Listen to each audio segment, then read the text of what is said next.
Hello guys, কেমন আছেন সবাই? তা আপনাদেরকে আজকে একটা জিনিস আমি শেয়ার করতে আসছি। আসলে কলা তো অনেক রকমের দেখেছেন, কলা সবসময় আগা দিয়ে কলা ধরে। আমি যেটা জানি কলা সবসময় আগা দিয়ে ধরে, কিন্তু আজকে আপনাদেরকে নতুন একটা জিনিস দেখাবো।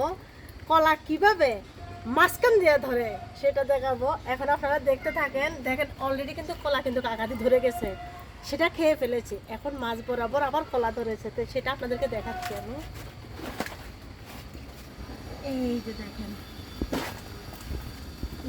এটাও আবার সম্ভব। দেখছেন কি সুন্দর কলা ধরেছে, গোটা কলা গাছ পড়ে রয়েছে। দেখেন অত বড় কলা গাছ, আর মাঝখান বরাবর কলা ধরেছে। চিন্তা করে দেখেন, এও কি সম্ভব? আগা দিয়ে কলা ধরে, গোড়া দিয়ে কলা ধরে। কিন্তু আমি প্রথম দেখলাম এভাবে এত সুন্দর কলা ধরেছে, তাই আপনাদেরকে দেখাইতে আসলাম। কেমন লাগছে আপনাদের অবশ্যই জানাবেন। আগে কখনো কি দেখেছেন? আমার কাছে কিন্তু ভীষণ ভালো লাগে। তবে যত যাই হোক, কলা খাই আর না খাই, কিন্তু এটা আবার খেতে হবে। এটা আমার কাছে অনেক ভালো লাগে। শেয়ার করে দেবেন। অসংখ্য ধন্যবাদ সবাইকে।